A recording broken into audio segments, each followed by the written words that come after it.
325장 주 예수 대문 밖에 기다려 서서나 단단히 잠가뒀니 못 들어오시네. 나 저를 믿노라고 그 이름 부르나 문 밖에 세워두니 참나 예수지라.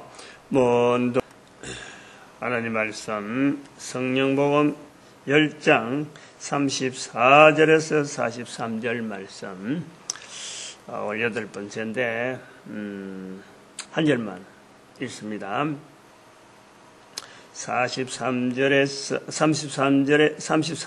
43절 말씀 한 절만 읽는데 그 41절 말씀 다 같이 합독합니다. 모든 백성에게 하신 것이 아니요 오직 미리 택하신 정인 곧 죽은 자 가운데서 일어나신 후 모시고 음식을 먹은 우리에게 하신 것이라. 아멘. 38절에도 성령과 능력으로 하는 기름 붓던 요 내용도 있습니다. 어제 사실 이 본문을 끝을 내려고 했죠. 어제까지만 하려고 그랬어요. 오늘은 이제 그런 것이 어제까지 이제 한 내용 자체가 오늘 이 시대의 응용, 적용하는 과정에서 이런 것을 알았다 그래도, 이런 걸 깨달았다 그래도 시행상에, 즉 적용하는데 얼마나 힘든 우리의 지금 현실이냐, 이걸 정리를 해야 마무리가 될 것 같아서 이 분야까지 말씀을 합니다. 지금까지는 우리가 전도 현장 자체, 전도 언어 자체가 내만 느끼는, 또 내가 방향 모는 어떤 이런 쪽에만 어떤 설명을 한 것 같은데, 실제로 이것이 적용하는 과정 자체가, 여기서 선포되어진 이 내용 자체가 얼마나 현장에서 큰 벽이 있느냐, 그걸 실제적인 사례를 들어서 이야기를 하려고 그러죠. 오늘이 2012년 6월 20일인가? 6월 20일, 그렇죠. 수요일입니다. 어제가 화요일, 6월 19일.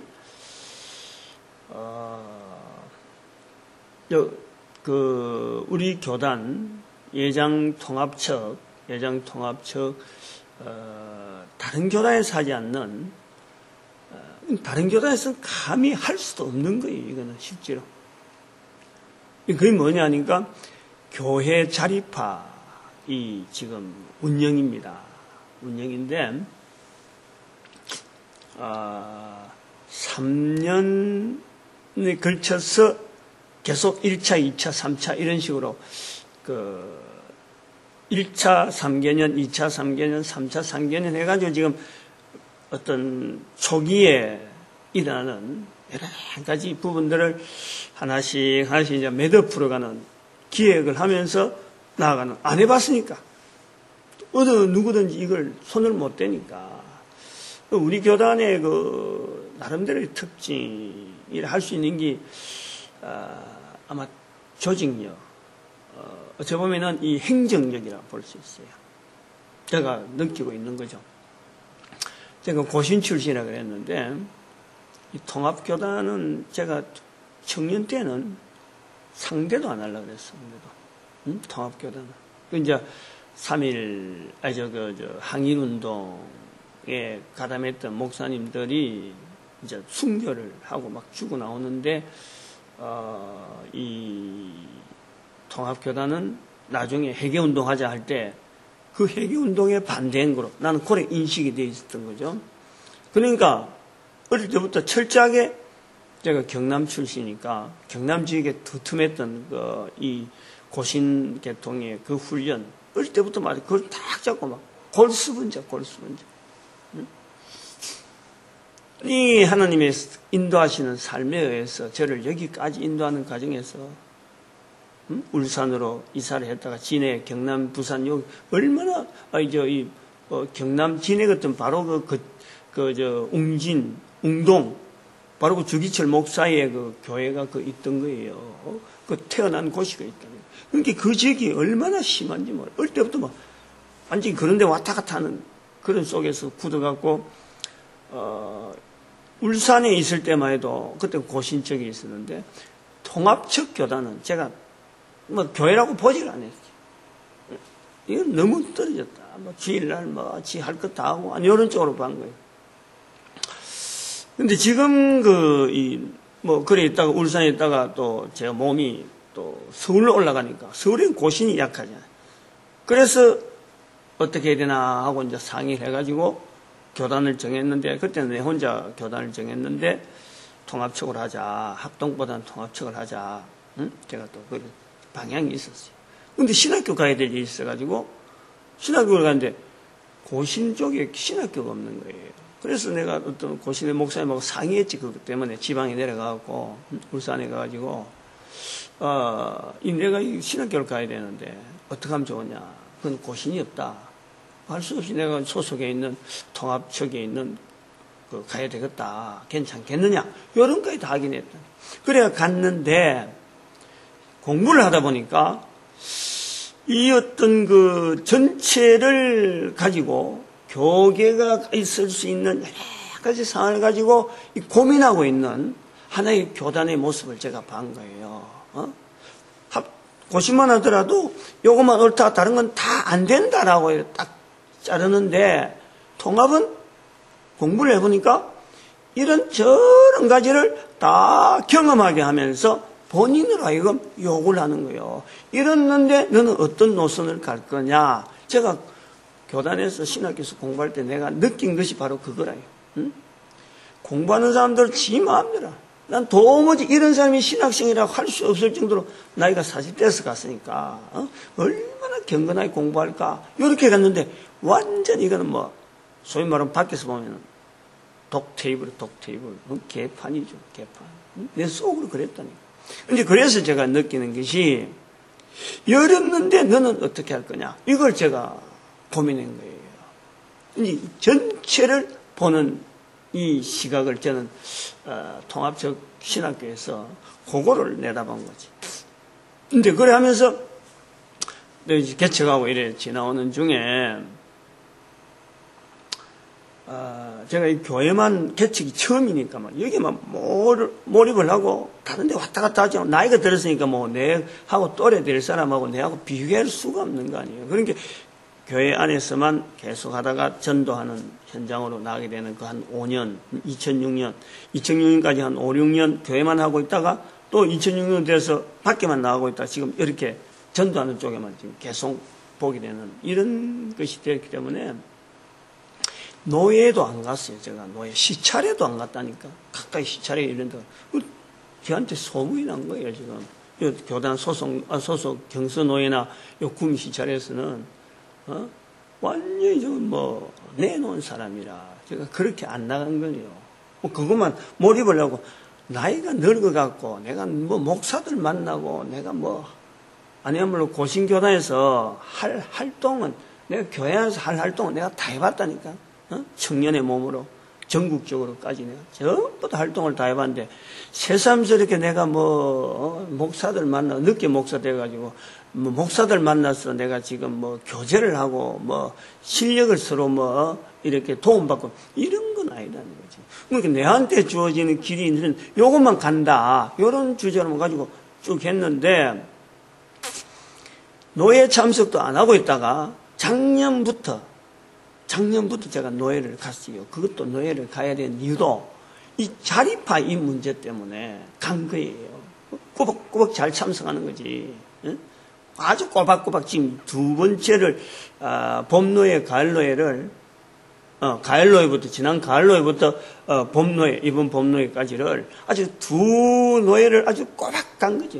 이렇게 꼬박 가고 하루 그 노예를 끝날 때까지 있어 본 거는 없었죠. 항상 가까이 있을 적에는 출석만 잠깐 부르고, 그냥 그 첫날 참석했다 저녁에 그것도 첫날 출석하는가 하면은 와버리고, 멀리 있으면 안 가고, 이런 식으로 내가 했는데,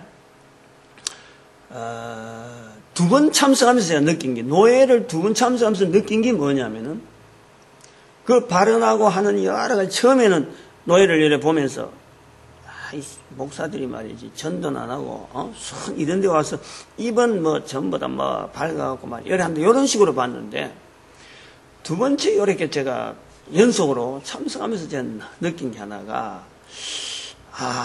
다른 교단은 안 가봤지만은, 이 통합측에서 운영하는 이 노예 운영, 또 총회 운영, 이런 질서 자체가 발언을 하고, 또 안 되면은 다음에 미루고 또 다음에 안건 내고, 그 안건이 이쪽에서 말하고 저쪽에서 말하고, 여러 사람의 말을 하면서 그 안건 자체를 진행할지 안 할지, 그리고 또 더 크게 할지, 이런 기구 운영 자체가요, 이게 힘이다. 이게 통합측의 힘이다. 장로님들의 그 다양한 그 어떤 생활 현장에서 오는 장로님들 서큰한 내용하고, 목사들의 그 어떤 일방향적인 어떤 목회 현장에서의 방향식, 그 시각, 그 조율하는 거예요, 조율. 그러면서 노회장도 뭐 장로가 될 수 있고, 교단장도, 총회장도 장로가 될 수 있는, 그리고 여자도 목사가 될 수 있는 어떤 다른 교단에서는 이런 다양성을 포용하지 못하는 거예요. 그 내용이 행정력이 있다고, 행정력. 다양한 사람들이 노예라는 걸 통해서 이렇게 넘어가는 거예요, 그래서, 이거 대단한 지금 힘이, 다른 교단에서는 제가 그거는 없을 것으로 내가 단정을 합니다. 왜냐하면은 이 다양성을 포용하지 못하기 때문에 내가 최고 이래 돼버리면요, 그걸 포용하지 못한다면 안 되는 거예요. 그런데 그런 다양성 속에서도 그냥 오합지졸로 넘어가지 아니하고 이것이 일정하게 나간다는 것은 거기에 행정력이 있다. 노예 안에 보통 행정력을 유지하면서 나가는 게 아니라, 저 발언을 할 때 끊을 건 끊고, 그 다음에 또 해무 처리 안 된 거 한 건 한 건 넘어가면서 딱 정해진 시간에 딱 끝내잖아요. 노예를. 이게 한 해 두 해가 아닌데면서 사람들에게 자꾸 익혀지는 이런 노예 운영의 구조의 틀은, 이거는 상당히 이 통합측의 어떤 힘이다. 제가 이제 고려해 봤는데, 어제 자립파 행사가 이제 교단 100주년 기념으로 총회 차원에서 자립 대상 교회를 모아서 전국을 내부로 모아서 뭐 동부, 중부, 서부, 이렇게 남부 이렇게 했는지 내부를 나눠서 총회장에 가서 설교를 하고, 총회 관련 인원들이 진행을 하면서 그걸 각 지역을 이렇게 모아서 집회하는데, 어제 동부 지역의 마지막 일정에서 동부 지역에 있는 부산 배경로 교회에서 그것을 모였어요. 제가 지난번에는 말씀드렸지만은, 저는 이 개척교회를 하면서 우리가 어려울 때가 있었어요. 진작에 이 자립파가 시작할 때부터 우리가 들어갔어요, 그 조건 자체가. 근데 내 자세에서 우리가 막 교인들이 많았다가 떨어지는 과정에서 어려우니까 그때 당장에 신청하려고 하다가, 도우는 교회로 우리가 남아야지, 이 도와주는, 도움을 받는 교회가 되면 되느냐, 그것 때문에 안 한 거예요. 그 자세를 갖고 계속해서 도와주는 쪽으로만 자꾸 이제 보다가, 작년에는 말씀해 드렸지만은, 작년 한 해, 2011년에는 이 카드라든지 지금 돈 1억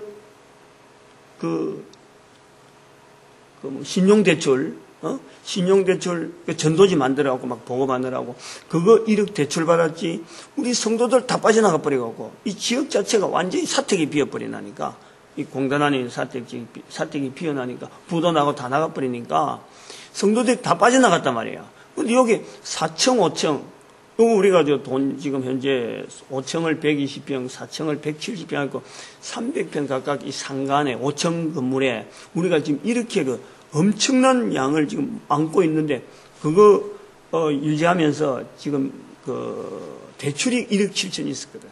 근데 1억하고 1억 7천, 2억 7천을 이자를 갚아야 되잖아. 이자를. 그러면서 또 그 전도지 만들면서 막 그 돈 불어난 거, 막 이래저래 다른 사람 사채해가지고 막 이래 돈 쓴 거, 이런 것이 불어나자면 작년에는 도무지 안 된다. 교회가 그렇다고 해서 이 뭐 팔으려고 내놔도 아무도 뒤다보지 안 하고 건물을 팔려고 해도 안 되고 상황 자체가 지금 어려운. 그래서 작년 아니고 재작년 2010년 10월 달 그 전에 신청을 했어요. 근데 이게 금방 되는 게 아니거든. 신청을 했는데 작년에 해당이 된다고 이제 내보고 오라. 그래서 절차를 밟는 중에 노예 참석이라든지 그게 이제 서류를 낼 때 제가 노예 올리는 서류 중에서 내가 막 문건을 만들어서 제안을 막 한 이런 내용이 있어갖고 작년 가을 노예는 그 내용이 어떻게 해무처리해야 되는가 그거 보려고 제가 작년에는 꼬박 있었던 거지. 근데 뭐 그게 안 돼갖고 작년에 좀 내가 노예에서도 소란스럽게 대화 막 내 의견도 내고 막 그랬어요. 뭐 오래간만에 참석해서 그러니까 다른 목사님들이 저거 뭐 잘난 체 한다 사고 이러는 목사님들이 있다니까. 저로 하여금 오래간만에 나와서 막 노예에서 발언하고 이러니까 10년 동안 말 한마디 안 하고 가만히 있고 노예 참석을 안 했으니까 알만한 내용도 없고 뭐 내가 관심 가질 분야도 없는 거예요. 근데 이제 작년에는 그것 때문에 참석했다가 좀 문을 일으키고 그래 금년 봄노에는 좀 자중해서 어떤 내용도 그냥 발언하는 것보다는 그냥 참석하는 쪽으로 가자 했는데 올해는 그런 중에 이 행정력을 내가 발견한 거예요. 노예 행정력. 그것 때문에 자립파 때문에 내가 사실 두 노예를 참석하고 이번에는 대상이 되니까 이제 끌려가는 거 아니에요. 그게 소위 말하면 막 포로택이지. 일종의 자립 대상 교회니까 와야 되는 거예요. 그러니까 그 간 사람들이 목사님들이 한결같이 밝은 얼굴은 하나도 없고 그야말로 전부 다 얼굴이 굳어 있죠. 거기에서 만난다는 자체가 서로간에 짐이 되는 거야. 다른 데서 안 오면은 반가운 건데 거기서 만나면은 안 반가운 거지. 오래간만에 만나도 거기서 만나면요 할 이야기가 없는 거예요. 응? 어쩌다가 여기까지 왔노 이거지. 근데 제 같은 경우는 교회가 자립해갖고 혼자서 잘 운영하다가 또 교회가 이렇게 벙벙하게 뭐 큰 교회 형태로 지금 되어 있는데 이래 되니까 뭐 사람들이 좀 낯설어하고 이래 의아해한데 거기에서 진행되는 거 보면은 이 자립파 이 내용을 어떻게 하든지 사람들의 자존심 지금 제일 중요한 게 뭐 신앙이고 이런 게 아니에요 지금. 신앙이 어떻다 이런 게 없다니까. 이 자존심, 목사들의 자존심, 자립 그거는 그 모습이고 그 자리에 불러왔을 적에는 제일 건드리지 않을 것이 이 자존심이다. 자존심. 목사들의 자존심이 그거 가면은 아무것도 없는 거지 자존감이. 소위 말하면 이 손 벌리는 거지 아닌 거지들이 그거 다 모이는 거 아니야. 전국적으로 모인다. 그러니까 네 곳에 모이고 뭐 동부 지역에 모였는데 근데 제가 이제 간거하고 관계돼서 오늘 요 본문을 지금 정리하려는 거예요. 적용 자체에 대한 어제 있었던 사례만 갖고 이야기하는 어제 있었던 사례. 이 복음이 성령복음 10장 34절에 43절에 이 복음 말씀, 이 말씀 자체가 우리가 2000년 동안에 실험을 해버렸으면, 2000년 동안 실험을 했으면, 이게 무기로 만든다면은 지금의 원자폭탄도 이거에 감당을 못합니다. 비교가 안 돼요. 우리가 전도 현장이 없었다 하는 이 부분에서, 제가 계속해서 말씀하지만, 대단히 중요한 표현이고 대단히 복음에 대한 전도 현장적인 복음에 대한 복음의 내용이 됐으면요. 거의 어떤 표준적인 그런 부분이라. 우리가 마태복음 16장 16절에 있는 베드로의 고백에서 우리가 얼마나 초점 맞춥니까? 얼마나 그걸 강조를 많이 해요.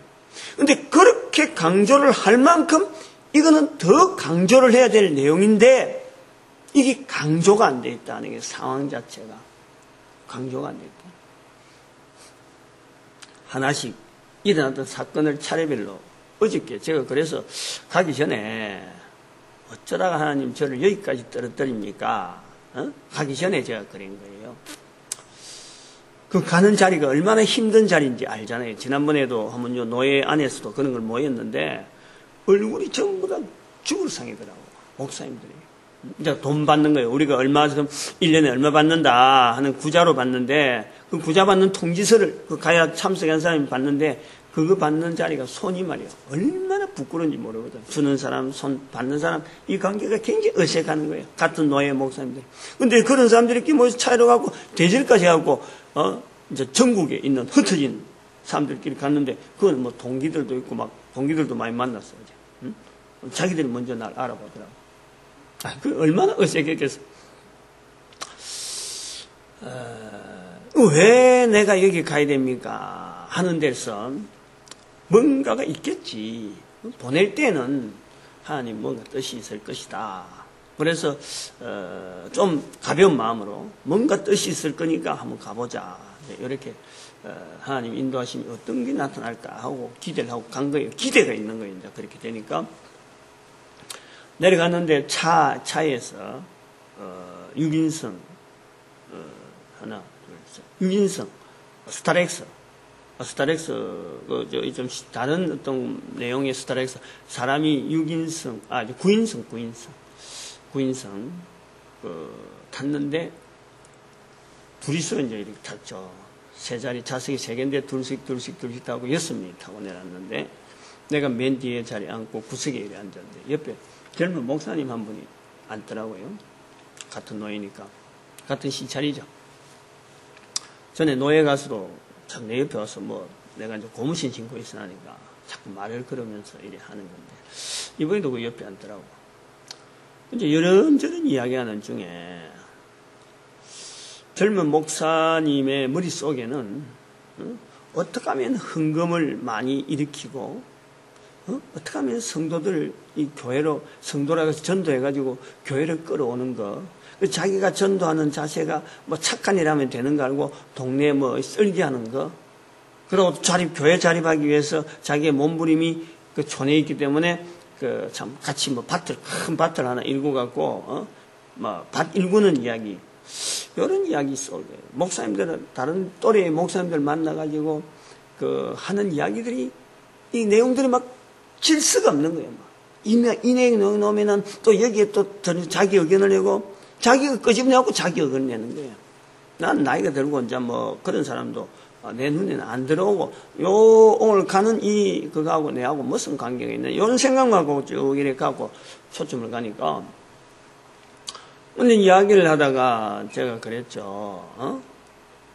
성당 이야기가 나오더라. 신부들의 신앙이 어떻고 이런 이야기 나오길래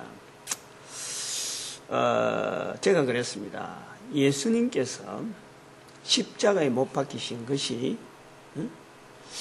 교회 다니는 사람들만 적용되라고 십자가에 못 박히셨을까? 제가 요런 거예요.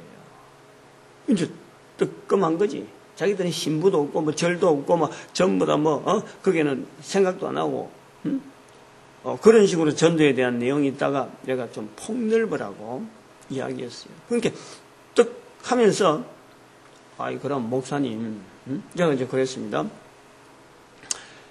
절에도 우리가 알지 못하는 중에 절생활 다 그만두고 구원받을 사람은 하나님은 아신다. 하나님은 섭리하여서 그런 사람들 중에서 있을 수가 있다. 마찬가지 성당도 마찬가지다. 그리고 교회 안에도 교회 왔다고 해서 다 구원에 동참할 수 있다는 사람은 그걸 다 교회 왔기 때문에 구원에 동참하는 거다라고 단정하는 것은 그건 안 된다. 이제 이런 이야기야. 잘못된 말은 없는데 이제 이런 흐름 속에 어느 흐름 속에서 본인이 생각하는 생각은 뭐냐니까. 그러면 목사님 혹시 목사님 말씀 속에 종교다원주의가 엿보입니다 이라는 거예요.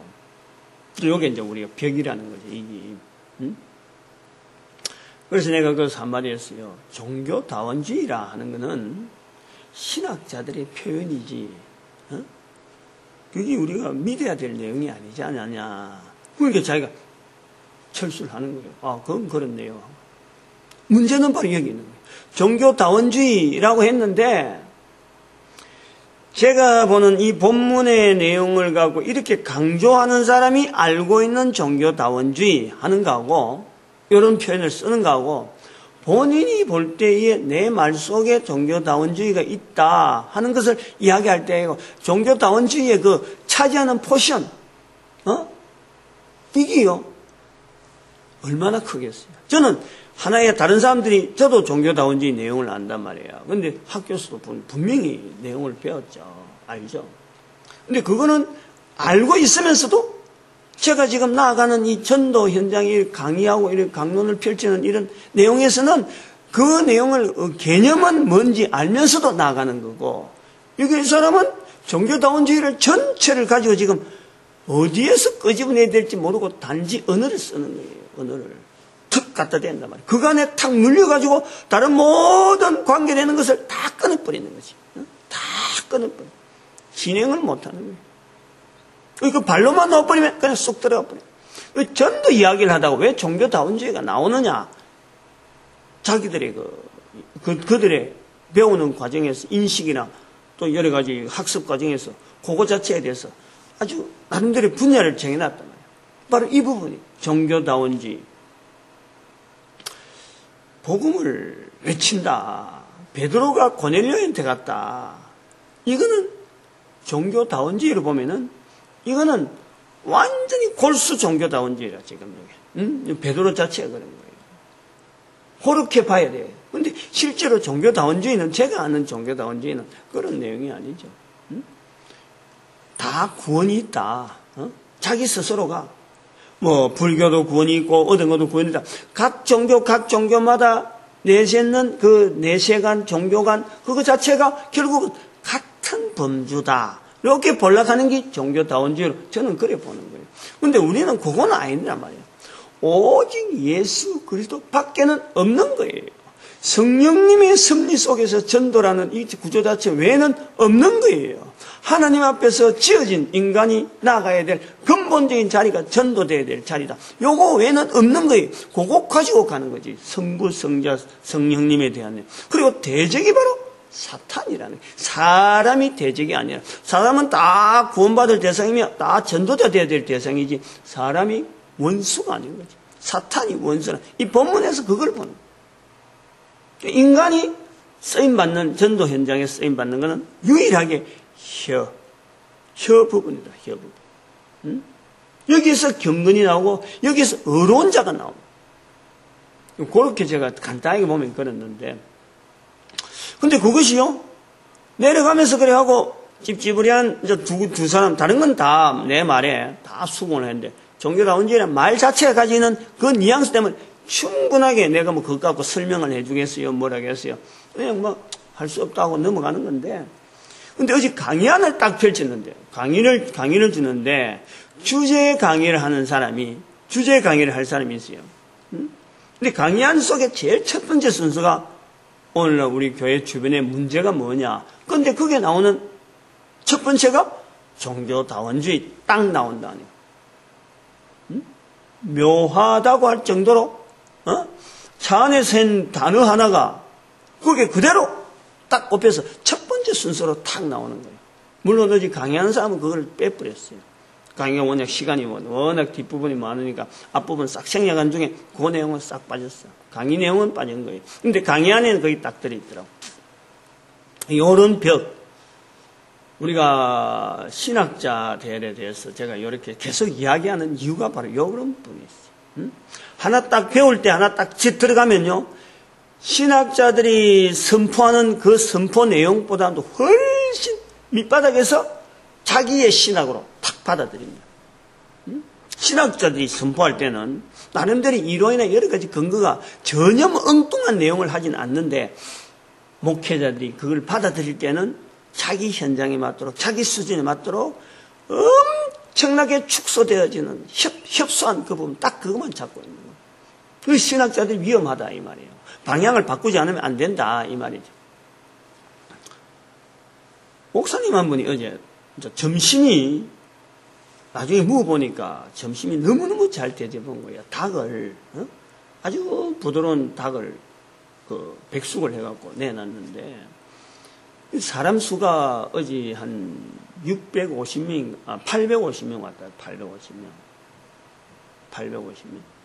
그러니까 이 많은 사람들을 이제 음식을 대접하면 식당이 그렇게 갑자기 준비 안 되고, 그리고 메뉴 자체가 닭이 되나니까 일일이 삶아야 되잖아. 일일이. 그걸 하는데 어제 기다리는 시간이 많았어요. 일찍 마치기 다행이지. 그래서 이제 나는 이쪽 여기 식당에 오라, 저 식당 오라, 그래서 식당이 좁아가고 이래 걸었다가 하다가 이제 시간이 많이 지체하면서 많이 기다렸어요. 근데 기다렸는데 다른 시찰에 목사님 한 분이 나이가 많은 거예요. 뭐 그것도 해병대 나왔다 하면서 내보고 아주 볼 때마다 나를 반기죠. 노예서 나를 유일하게 반기는 사람이면 그분이라 할 정도로 반기는 분이에요. 아는 체 한 사람이 그분밖에 없어 내한테. 근데 어제도 그거 왔는데 식사를 기다리면서 이제 만나자마자 자기 하소연 하는 거예요. 아, 내가 뭔가 잘못한 게 있다. 잘못했다 하는 거야, 무조건.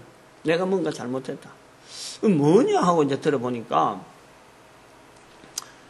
나이가 많고 농촌계에 있다 보니까 이 노후를 생각해야 된다. 이래가지고 이분이 뭘 했냐니까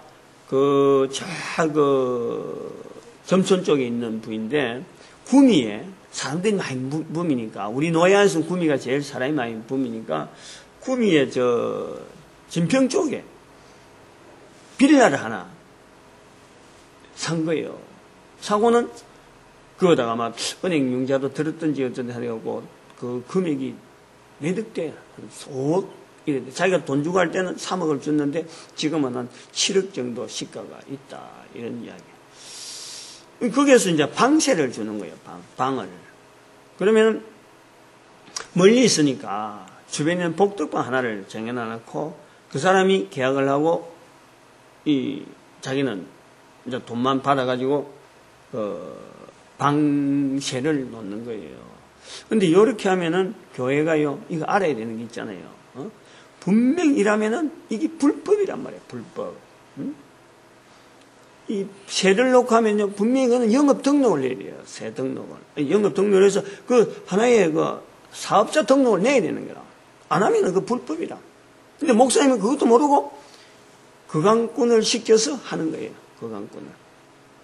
거강꾼 이렇게 하고 자기가 복덕반을 통해서 해야 하는데, 전세금 들어올 때 돈이 막 들어오니까 통장에 돈이 항상 있고, 또 월세도 또 일부 있고 하니까 막 돈이 항상 통장에 돌아가니까, 아, 이 방법이 옳다 하고는 있었는데, 나중에 복덕방에서 농간을 부리는 거예요.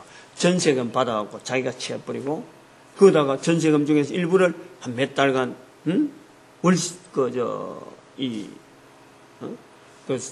주인하고는 마치 월세 계약한 것처럼 자기는 복덕방에서는 전세금 받아갖고 월세금 납입을 해주는 거예요. 그러니까 이쪽에 목사님은, 아, 월세가 들어오는 것 같다, 이렇게 보고 있었던 거죠. 그런데 나중에 이게 끊긴단 말이에요. 몇 번 여다가 끊어지나요? 끊어지면서 왜, 끊어지는 사람이 많으니까 왜 그러냐고 와보니까 상이 거래되어 있더만. 세입자가 가지고 있는 보증사하고 자기가 가지고 볼 때 세입자는 전세 돼 있고 이 사람은 월세로 돼 있는 거예요. 여기 이제 농가이다. 그래가지고 그 사람들 잡으려고 막 이래 한다더라고. 몇 년간 지금 한 거예요, 몇 년간. 근데 지금 하다 지금 바닥에 와 있다더라고. 잡히질 않지. 이쪽에서 돈은 막 내놔라 사고 막 이래 자기 보고 막 고소를 하고 막 이러지. 시달리는 거예요. 뭐, 그러니까 변호사 찾아다니고, 법무사 다니고, 막, 온 정신 요게 살고, 사람이 좀 약간 간락하거더라고. 오직 목회만 하고 있다가, 그런데 말리면 얼마나 피곤한지 모르잖아요. 내보고, 대짜고짜 만나자마자 잘못했다. 그러면서 그 내용을 쭉 이야기하더라고. 내가 그랬어요. 하나님 앞에 잘못했다 하면서, 왜 그거를 말이요. 잘못된 표시를 안 내느냐.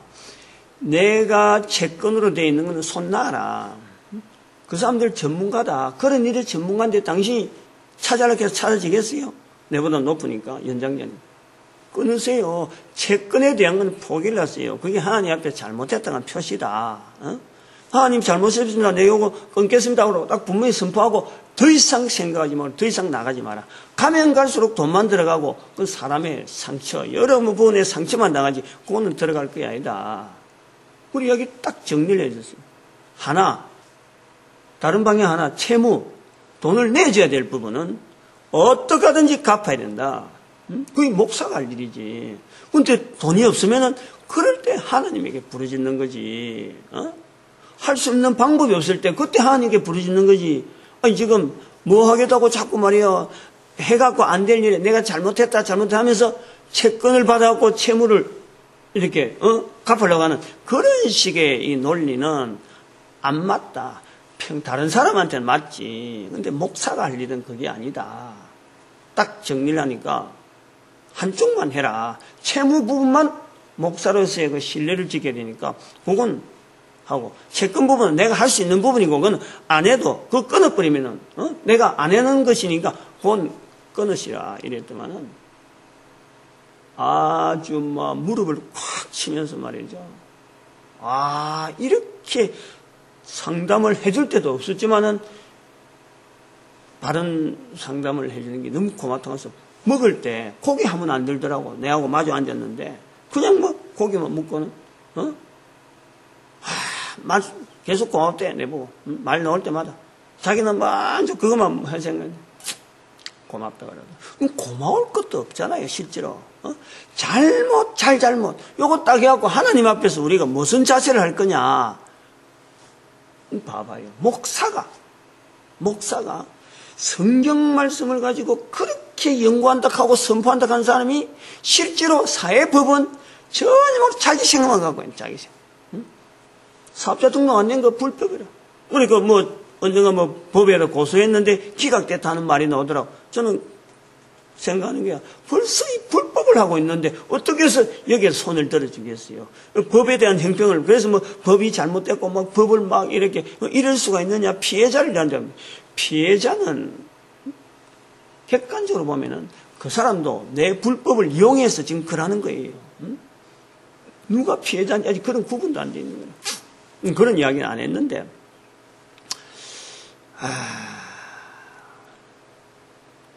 이제 전도를 안 하는 우리 목사들의 모습을 보면서 입에서 나오는 말이 살아가는 이 언어가 전부 다 이런 내용 갖고 자기 인생을 어떤 포장하는 이런 모습이 있다. 그 다음에 이제 마지막 부분에 제가 좀 이야기를 하자면은 강의가 들어갔어요. 강의 하나는 좀 이렇게 목회자들의 발전을 위한 강의하고 하나는 또 주제 강의, 아까 말씀 주제 강의 들었는데 두 개가 공통된 내용이 뭐냐니까 그 한 분은 히브리어까지 쳐서 모세의 그 방주, 모세의 자기가 물에서 건진받은 그 방주나 그 다음에 노아의 방주 결국에는 두 개다. 하나님 보실 때는 똑같은 방주다. 이제 우리 지원하는 교회나 지원받는 교회 입장에 두고 이제 하는 거고 그래서 결국은 우리가 목회자 된 것에 대한 이 자부심 요건 가지라 라고 이제 이야기를 쭉 진행하면서 두 사람에 대한 의견이 뭐냐니까 한 분은 교회 자립화돼야 된다 하고 막 이렇게 외치는데 똑같은 내용이 뭐냐니까 결국 우리가 어디에서 가장 중점적으로 우리가 마지막에 우리의 그 목회자로서의 마지막 마지노선이 뭐냐?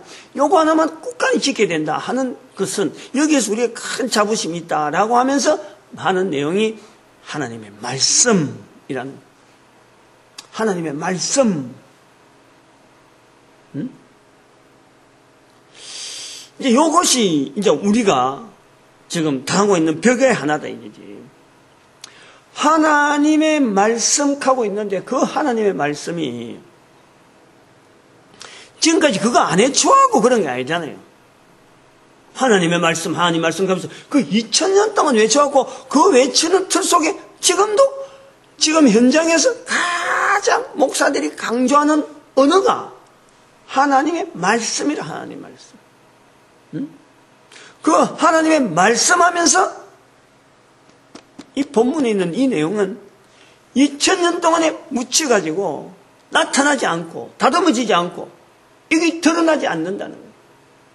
얼마나 많이 쓰는 사람들이 그래도 말씀이죠. 말씀이 이렇게 했죠. 아니 말씀이니까 들으라. 하나님 말씀 선포된 자리에서 우리가 이 복된 자리다. 하나님의 말씀 얼마나 많이 말씀 말씀을 제대로 어떤 일이 깨뚫어 가지고 말씀에 대한 어떤 내용을 자기 거로 만들어서 내 시대에서 나타내야 될 말씀이 돼야 되는지, 그리고 내가 시대적으로 보여주는 이 나에게 주어진 이 말씀 앞에서 내 후손이 과연 따라올 수 있는, 그리고 반드시 따라와야만 되는 그 어떤 내용을 지금 나는 붙잡고 있는지. 지난번에 그 신문에 인터넷에 났어요. 인터넷 보도자료에 서울의 그 큰 교회인데 김창인 목사가 있는 교회니까 내가 지금 이름이 잘 안 나는데 옛날에 원로 목사 김창인 충영교회, 서울 충영교회 어마어마하거든. 그게 김영삼 대통령 전임 대통령이 그 출석했다는 그 엄청난 교회. 나이가 90몇 살이 되고 은퇴해갖고 아들의 은퇴 문제를 갖고 이야기하는데 그거 자기가 이야기하는 거예요. 우리나라의 큰 교회, 대형 교회의 아들한테 세습적으로 물려준 목회직을 물려준 1호가 충영교회라. 그렇게 다른 교회에서도 따라한단 말이에요. 지금도 그 따라오는 교회가 굉장히 많습니다. 세간에서 하지 마라 싸도 워낙 큰 교회가 그래 해버리니까 말을 못하는 거예요. 그런데 그런 부분에 대해서 이 아버지가 마지막으로 인터넷상으로 그 어떤 인터뷰한 내용을 인터넷에 기사를 올렸는데, 자기가 살아오면서 아들을 세습직으로 해서 자기 목회직을 물려준 것은 자기가 잘못했다. 잘못했다. 한번 생각을 해봐요. 충영교회 합동측에 가장 높은 자리에 있는 그 힘을 가진 총회, 그 합동측 총회에 들어가면 그 중년 그 김창인 목사 당시에 같으면 완전 이거는 대통령격에 해당되는 거죠. 말씀 지금도 말씀하는 데가 이 합동측이 오직 말씀은 유독히 그래 심하다니까. 근데 그 말씀이란 자체가 그야말로 바닷가의 모래처럼 막 씹혀져. 요것도 모래, 요것도 말씀. 발필 정도로 말씀 하는 자기가 없어요. 자기. 내가 그 말씀 속에서 내하고 어떤 관계 되는지 그게 없어요. 깨뚫어 나가는 나를 인도하는 말씀이 없다니까. 그럼 입에서 말씀한다. 하나님의 말씀이라는 말씀은 저는 그래 봅니다. 저는 이 전체 성경을 전도서다 이래 보고, 특별히 유대인들에게는 시가서를 통해서 성령님을 인정하는 그 분명한 훈련이 이스라엘 백성들에게 풍성하게 되어 있는 중에 예수님께서 이 땅에 오셨다. 그것이 준비 안 됐다면 아마 예수님도 오시지 않았을 거다. 이스라엘 백성들이 예수님을 받아낼 수 있는 어떤 도구가 됐기 때문에 예수님이 오셨던 거예요. 오셔도 아무도 예수님 말씀을 못 알아들을 사람 같으면요, 못 오시는 거예요. 그 말씀을 알아들을 정도의 환경이 되니까 오셨는데, 이 말씀이라 한 자체는요, 우리 입에서 나오는, 내 입에서 나오는 말씀이 아니라 인격적인 말씀이에요. 인격적인. 그 말씀이 되어지는 예수 그리스도, 이 말씀이 말씀되도록 나에게 섭리하여 주시는 성령님의 감화감동. 왜 내가 이런 것을 이 땅에 누려야 되느냐? 살아있는 동안에 하나님께서 나를 만드신 분이 상 주시려고 내한테 주어지는 환경, 이런 구조를 가지고 내가 말씀이라는 표현을 할 수 있어요. 그 내용이 지금 여기 본문에 있다니까. 그 내용이 바로 우리의 입에서 나오는 이 마태복음 10장 32절에 예수님의 이름을 시인하는데 그게 성령님이 인정되어지는 그 장소, 그것이 말씀이라는, 성령의 말하게 하심을 따라, 성령복음 2장 4절에 그 표현이 주어질 때 그게 말씀이 되어야 된다. 본문에서 정리한 내용이 바로 그거라. 이게 현장에 적용하는데 얼마나 큰 벽을 우리는 안고 있는지를 살펴보는 거예요. 그래갖고 오늘 여기는 이제 오늘까지 이 내용까지가 벽이 있다. 그러나 이 벽에도 불구하고 벽을 박차고 나가야 될 일을 해야 된다. 그런 정도로서 이 말씀에 정리를 하고자 합니다. 오늘 우리가 전도자로서 교회에 왔다는 이 전도자로서의 이 축복을 마음껏 누리며 교회가 또 전도하는 현장에서 풍성히 또 복을 누리고 하나 되어지고 우리 민족을 축복하는, 전도하는 민족으로서 축복하는 시간으로 주여 삼창하기를 바랍니다. 주여!